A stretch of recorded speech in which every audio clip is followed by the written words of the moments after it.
Hello and welcome everyone to this week's GOCC. It's my pleasure that we have Sophie Rehberg from FU Berlin with us today. But before I hand over the stage to her, I want to remind us all of our community statement with the guiding principles. We are all learning, everyone has something to contribute, and no one has all the answers. With that said, please also ask questions. You can either ask them in the chat or unmute yourself and ask them directly to Sophie.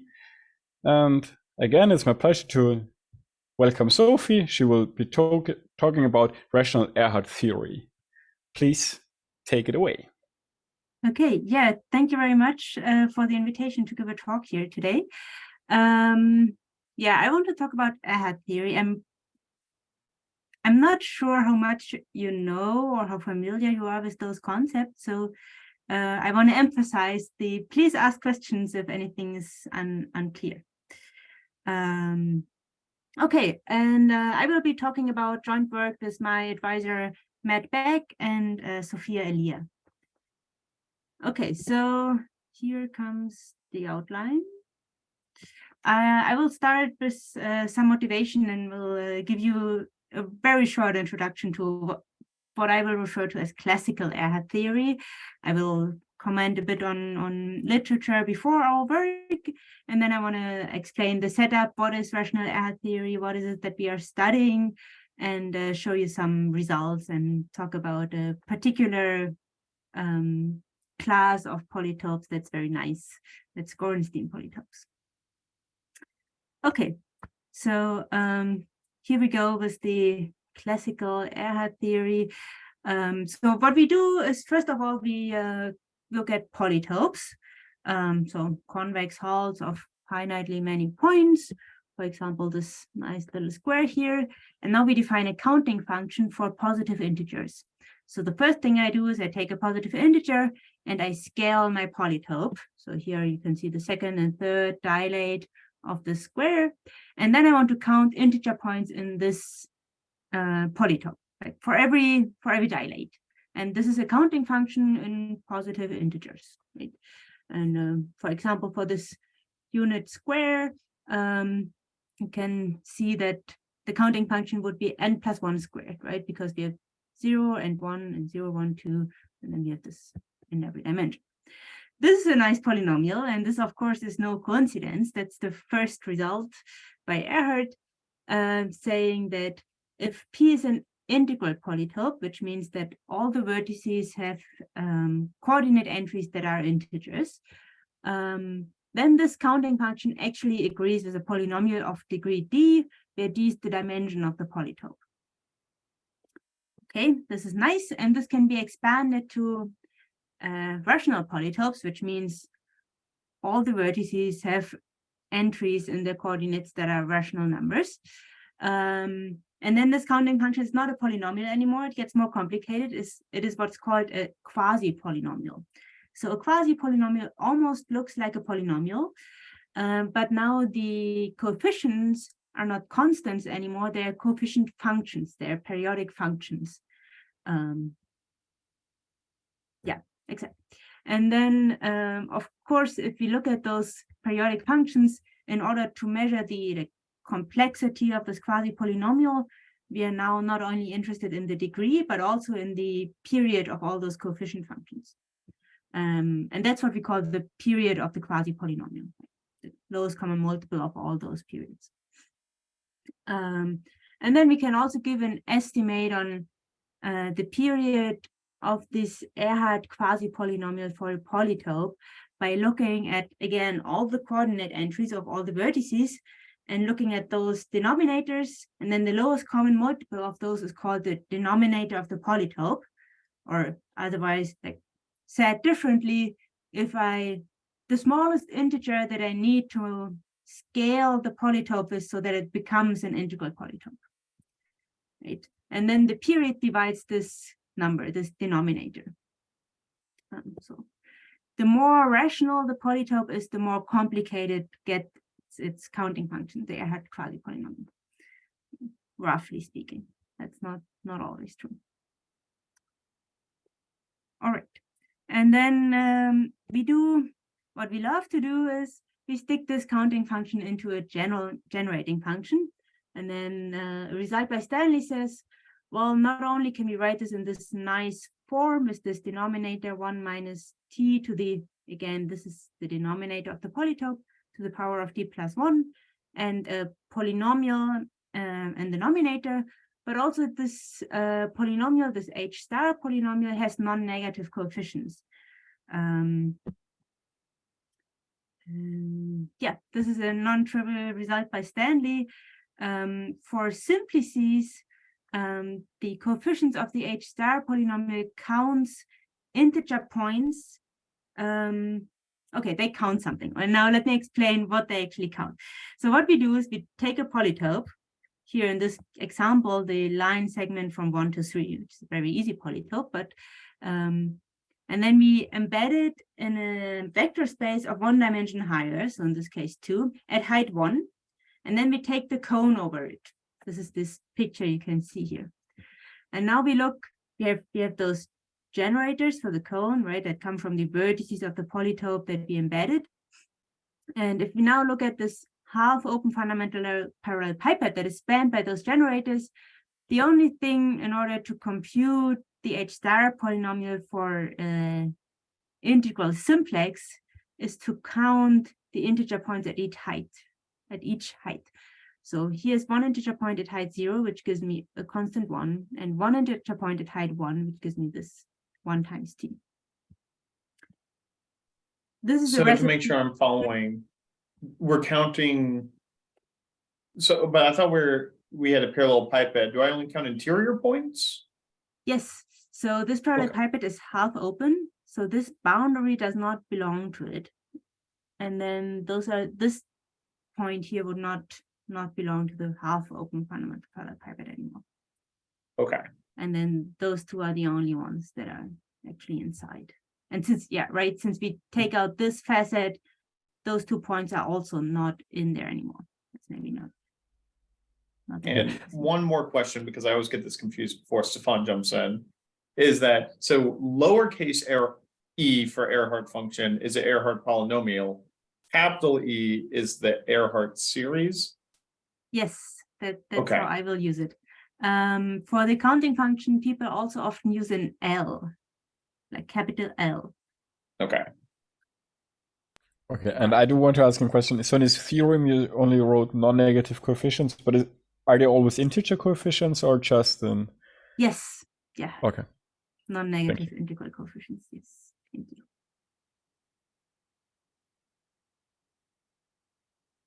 More questions? I think it's okay. Thank you. Okay, this already was my 2-slide introduction to classical Ehrhart theory. So now, what do we want to do now?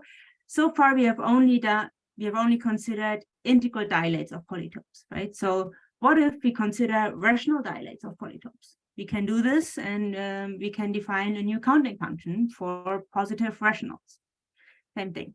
And then if Alinka started studying this counting function, and she already has a bunch of beautiful results. Here's a selection. So she already showed that this counting function again is a quasi-polynomial, right? So it has this form of a polynomial, but with periodic coefficients. She also shows some properties of those periods, right? We can say a few things about that. She also generalized the reciprocity result, which I didn't introduce, but means like we can plug in negative integers, or in this case, negative rationals. And then this counting function up to a sign counts, oh, there's a typo here. Oh, this is bad. So it should say it counts the integer points in the open polytope, so in the relative interior of the polytope. And she also showed that those coefficient functions, they're again piecewise polynomial, and they're related by differential equations, and a lot of interesting stuff is happening there. There's a paper by Baldoni, Berline, Köppe, and Bergne, who study the algorithmic theory of what they call intermediate sums on polyhedra, where this counting function shows up as a special case. So what they do is they look at certain affine subspaces, and there they do integrals, and then they sum. So they do like a mix of summing like discrete data and doing integrals. Excuse me, I have a minor, it might be a typo on the previous slide. In the long equation in the middle, should the x on the right be lambda? Oh, yes, Okay, they should. Yeah. Thank you.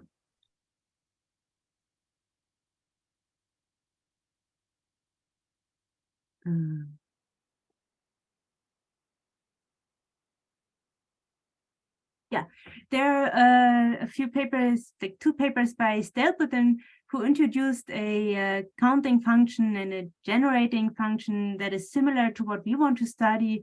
So what he does is looking at, roughly speaking, the boundary of the polytope and dilating this and recording what happens there.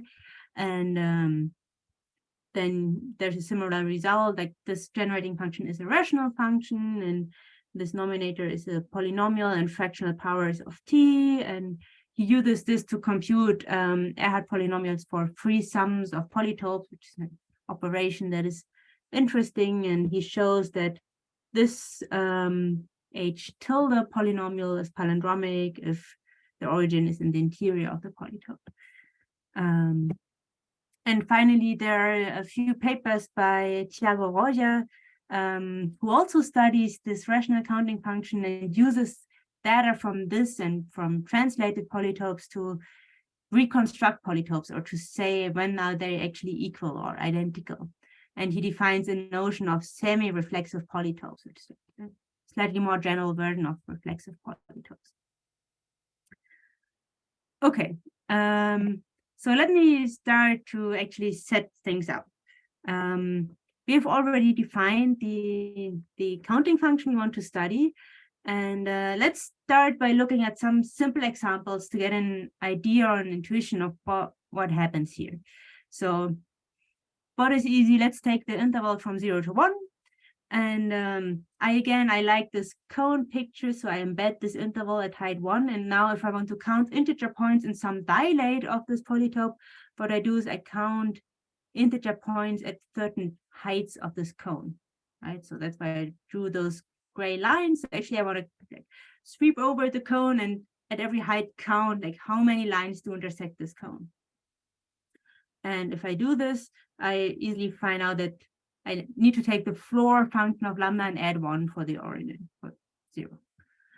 And if I rewrite this in terms of a fractional part, we can see that this is actually quasi-polynomial, right? This is a periodic function.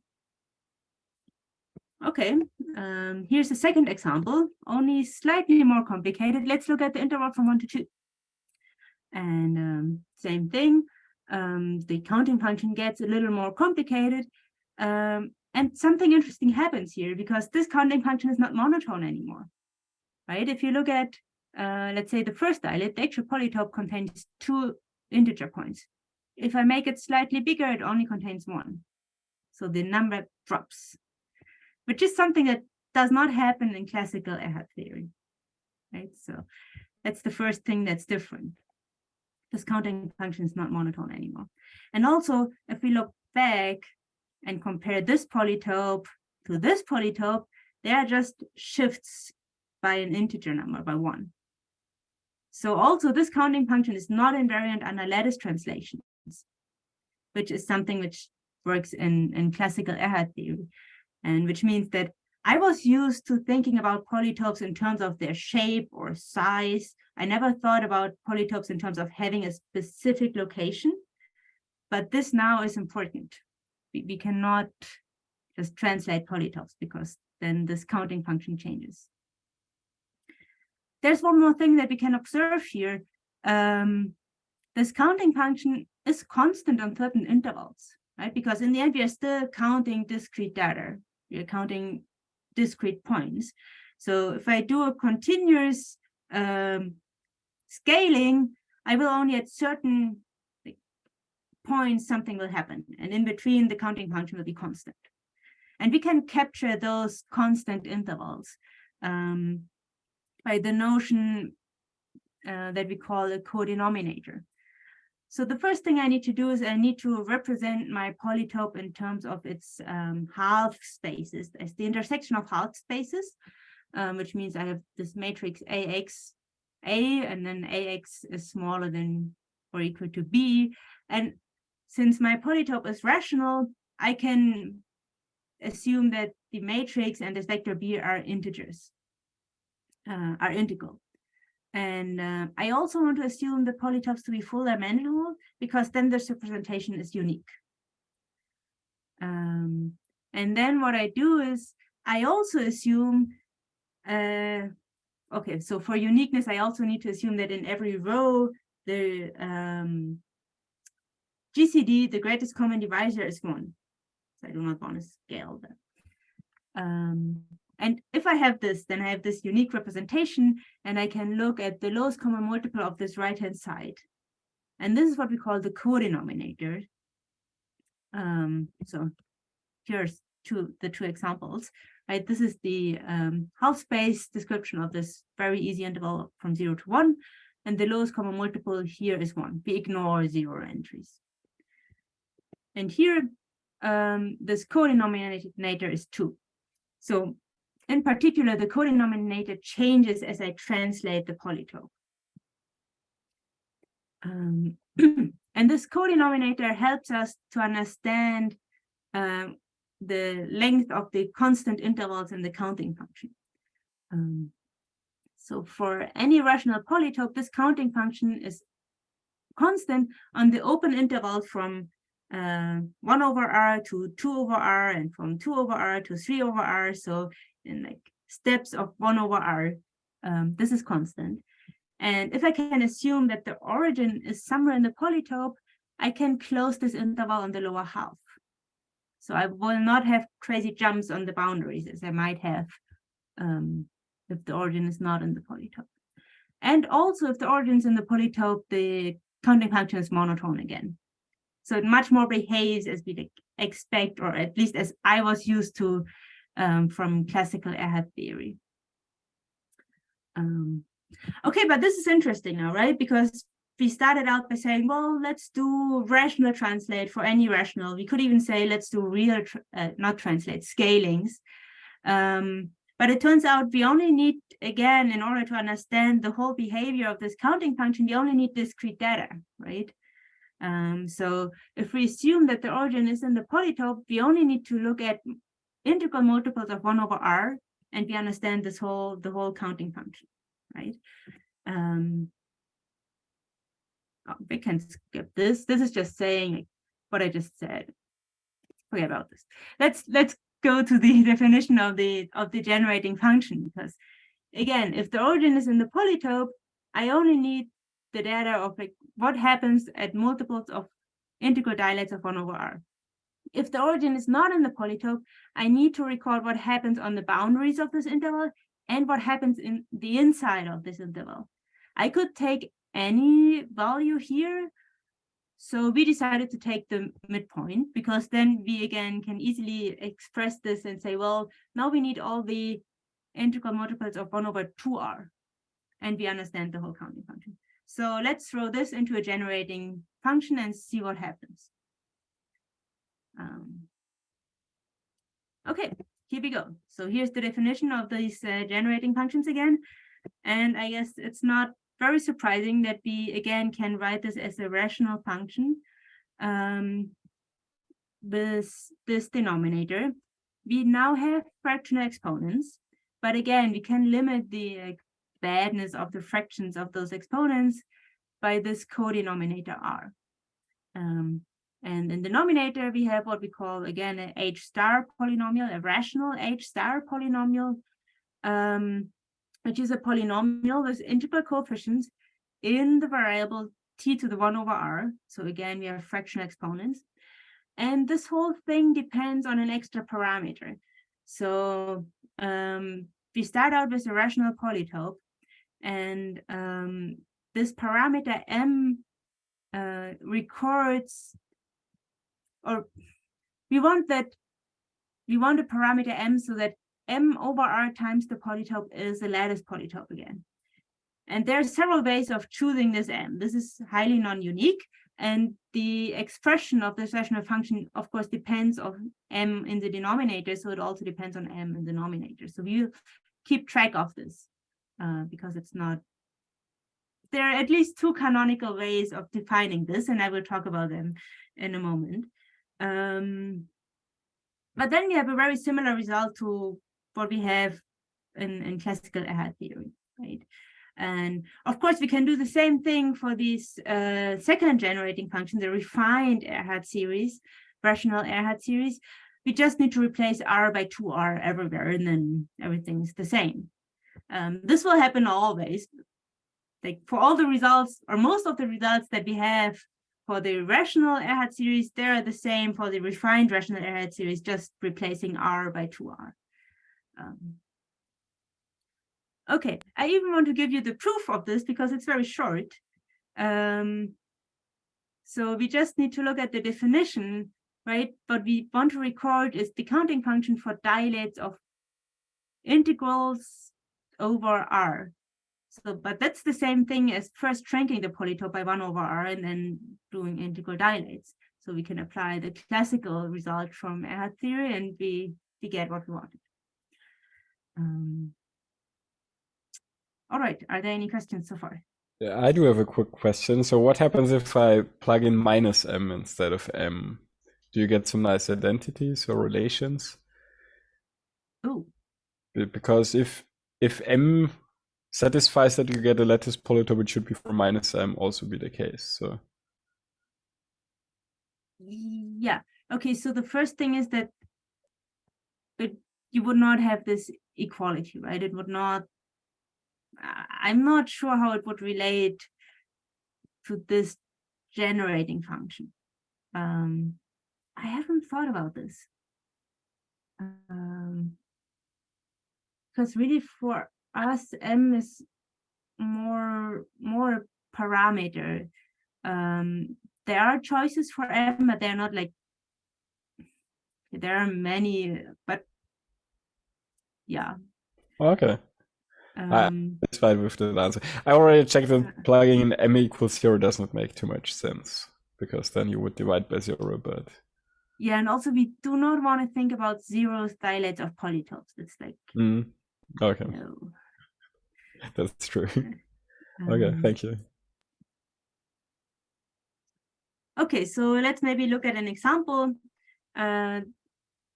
Maybe let me start with this picture. Or I don't know which picture is better to start with. I prefer this picture. So what we do is we take our polytope, in this case, the interval from 1 to 2 again. We look at the same cone picture, but instead of counting integer points at like integral heights, we now count points at fractional heights, where the fractions are again given by the denominator or twice the denominator, in this case, because the origin is not in the polytope. Maybe it's easier to start with this picture. So we embed 1 over 2 times r, the polytope at height 1, which in this case is 1 over 4, from 1 over 4 to 1 over 2. And then we look at this bigger half open parallel pipette, and we again count integer points at their heights, but now the variable is t to the 1 over 2r. So there's 1 integer point at height 0, we get constant 1. Here's 1 integer point at height 2, so those would be t to the power of 2 over 4, which is 1/2. Then we have an integer point at height 3, which is t to the power of 3 over 4, and 1 at the height 5, which is this. I find this picture easier. I just need to remember at which heights am I looking for integer points. Or maybe I should say lattice points, because they're not really integer points anymore. And then I get this refined rational Ehrhart theories. All right. So here's the theorem again, and then there are some corollaries that we can get directly from the theorem. The first thing is something about the period again. So we know that the period of this quasi-polynomial is j over r, where j divides m. So here comes again into play this parameter m. So we might want to choose m as small as possible, because then we know that the counting function has a smaller period, which is good because it makes it less complicated. Here's a second canonical choice of m. Maybe we want to choose m in a way such that m over r is an integer, because then here we at least have an integer in this exponent. And we can retrieve the classical h star polynomial from the rational one by just looking at terms with integral exponents. So in the case we just saw, the integral, like the classical Ehrhart theory Ehrhart series would be just 1 over 1 minus t squared, because 1 is the only summoned here with integral exponent. Right, so those already give you at least 2 choices of m that are both good in certain situations. That's why we couldn't decide on what would be a canonical choice or what would be a good definition. All right, are there any questions so far about the setup?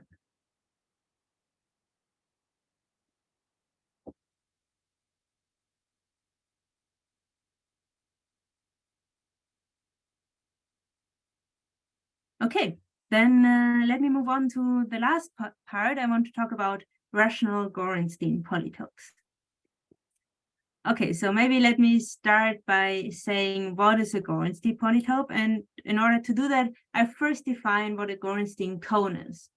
So Gorenstein cone is a cone where there is an interior lattice point, so that if I shift the whole cone to that, like the apex of the cone to that lattice point, this new cone captures all the interior integer points or lattice points of the original cone. Yeah, you can see this in this picture here.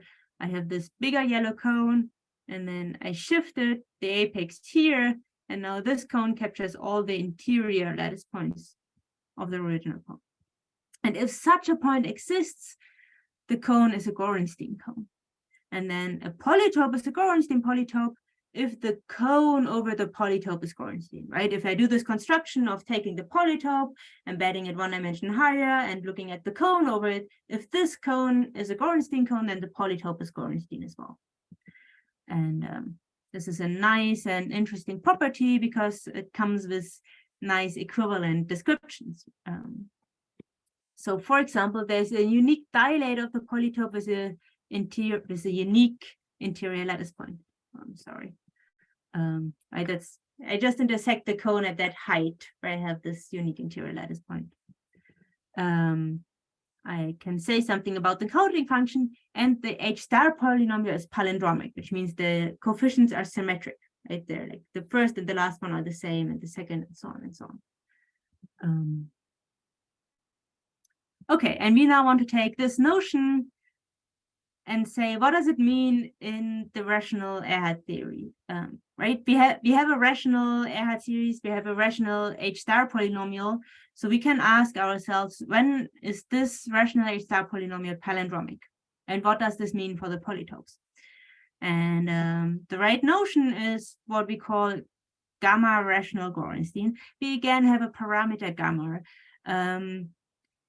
Mostly because there will be a notion of rational Gorenstein for those 2 cases. Is the origin in the polytope or is it not? And then gamma will be either 1 over r, or no, it will be r or 2r. You can use other parameters as well, but we don't think it's interesting for other parameters. But we have at least 2, so we call it gamma rational Gorenstein.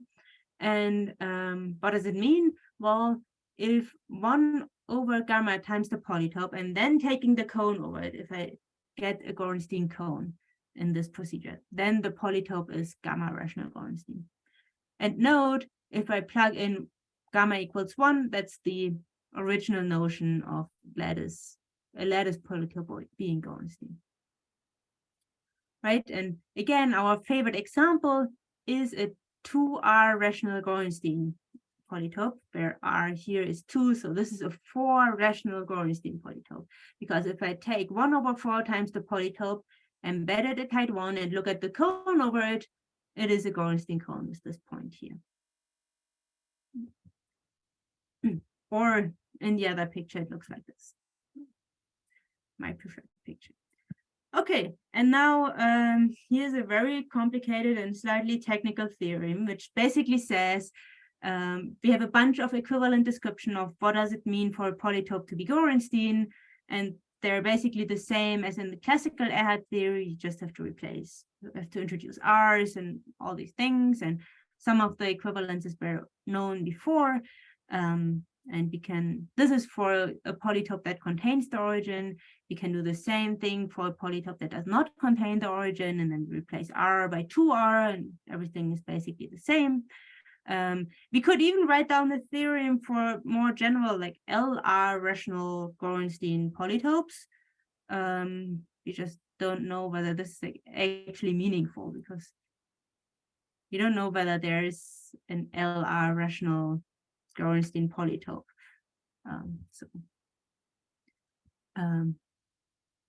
What am I trying to say? We have a definition, and we have some equivalent characterizations of this definition. And here's an example.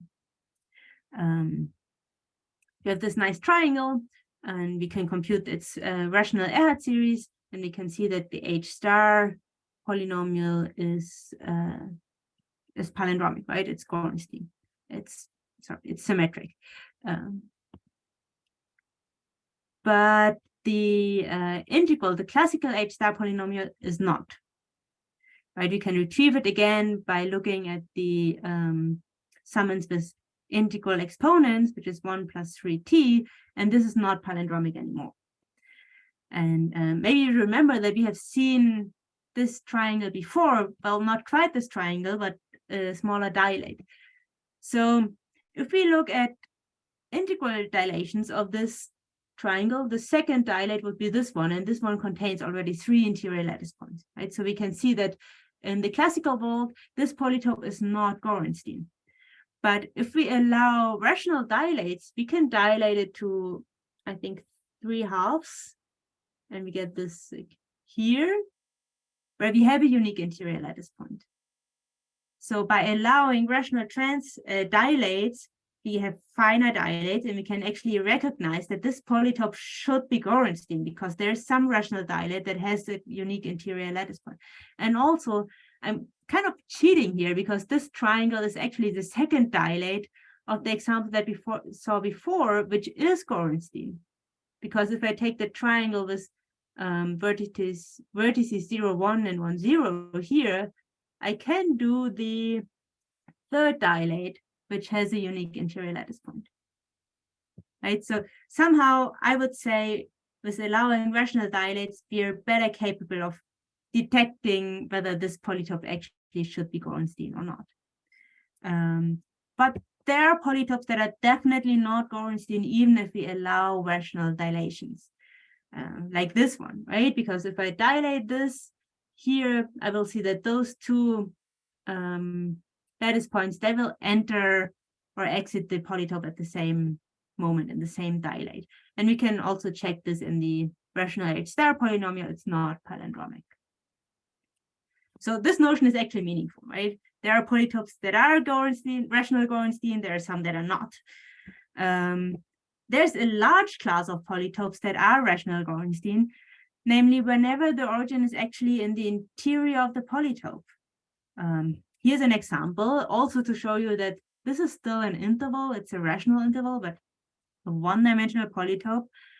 Nevertheless, the rational H star polynomial looks already a bit complicated, but you can check it is palindromic.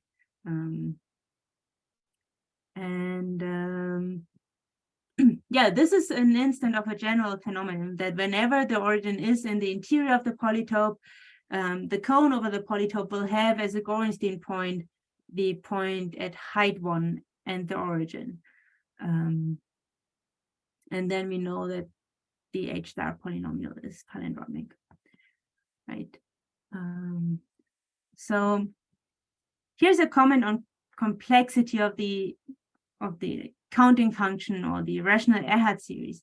Right, you've already seen if the origin is somewhere in the polytope, we only need to look at dilates of 1 over R times something. If the origin is not in the polytope, we need kind of twice as much data. We need 1 over 2R. And if the origin is even in the interior of the polytope, at least in the H star world, we need even less data because we know that it's palindromic. So we only need to know half of the coefficient. If we know the first half of the coefficient, we also know the second half. Right. So yeah, I find this very interesting again because location is very relevant here. So we have a short question in the chat by Joseph. Are these rational H star polynomials always unimodal? No, they're not always unimodal. And so far, we don't know anything about that. Thank you. Yeah.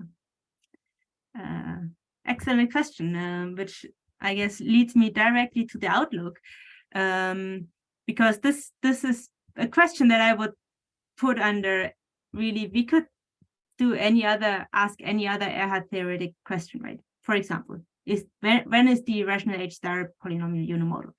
But also, we defined the notion of rational Gorenstein polytopes, but we are not quite sure what the right notion of a rational reflexive polytope would be.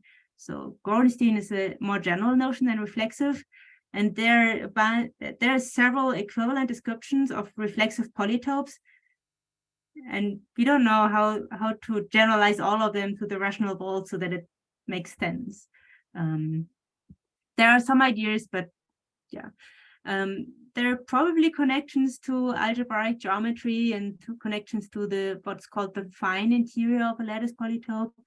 And yeah, a lot of Ehrhart theory can be done here. So with that, I would like to thank you for your attention, and I'm happy to answer any more questions. Let's thank our speaker. So are there more questions?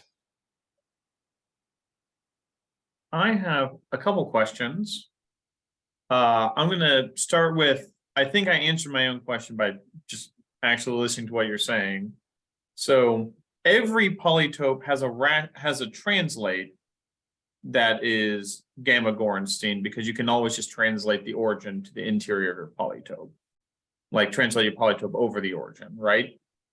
Yeah, but really, I mean, it depends on what you want to know from your polytope, right? Because if you actually want to know, like, how does the rational counting function look like, then you're not allowed to translate. Right. This is the rational translates behave very poorly with translation behaves very poorly with these rational generating functions, or rational Ehrhart theory. There we go.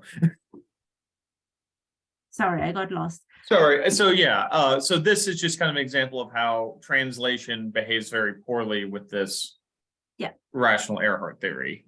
Yeah, but let me add that it can make sense to do this, right? If you're actually interested in the, like, let's say, the integral behavior of the counting function, then you might translate, then maybe do rational Ehrhart theory, and then from there go to the classical Ehrhart theory. And since classical Ehrhart theory is invariant under lattice translation, you can do something. We actually did this in the paper by in one case where we talk about symmetric decomposition of the H star polynomial. But you need to be careful to remember, what is it that you're looking for? What is it that you want to do? That is an interesting technique. Okay, I'm going to jump in with my second question, even at the risk of ignoring other people. So you kind of hinted at this earlier when you gave an example of a polytope that was, gamma Gorenstein, but not Gorenstein. But it was a dilation of a one Gorenstein polytope. So in general, are gamma Gorenstein polytopes always going to be, is there going to be some polytope that Gorenstein polytope they are translates of? I suspect if you just divide by the common denominator. I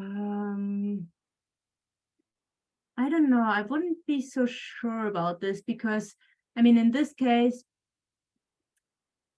or maybe, how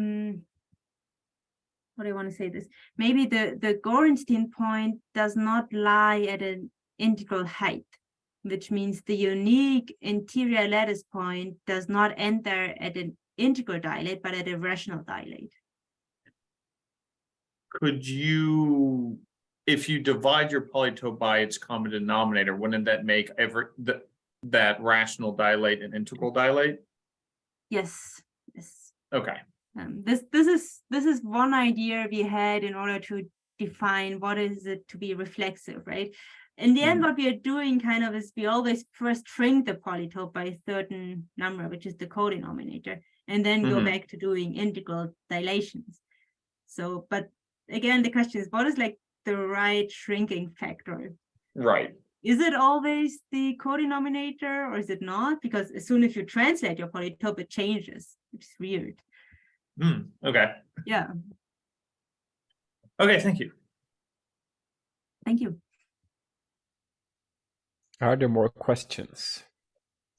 Yeah, I have one. It's fascinating mathematics and in and of itself for posing these problems of counting lattice points.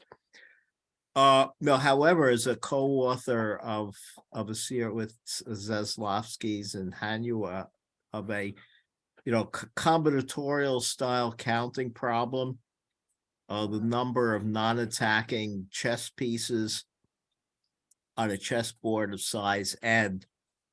Do you know of like combinatorial, like classical combinatorial style configuration counting problems for which the rational dilation Ehrhart theory is applicable? Nowhere. Not yet. Okay. But I would be happy to see one. Yeah. Great, because it's a fertile ground for maybe looking at some new problems. Great. Thank you.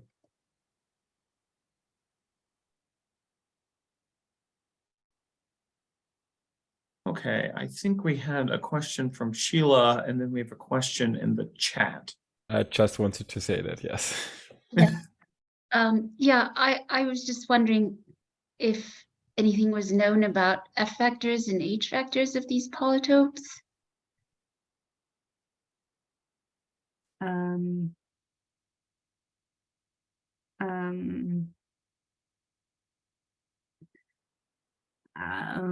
I guess in the end, the question boils down to what is known about H vectors of rational polytopes and F vectors of rational polytopes. Well, yeah, you're looking at like your Gorenstein polytopes, for instance. I don't know. I guess no. Thank you. Okay, then to the question in the chat. So the question was, on the note of other Ehrhart theoretic things to do, is there any thought of getting a rational equivariant Ehrhart theory? I don't know. I haven't thought about this, but I guess feel invited to do that.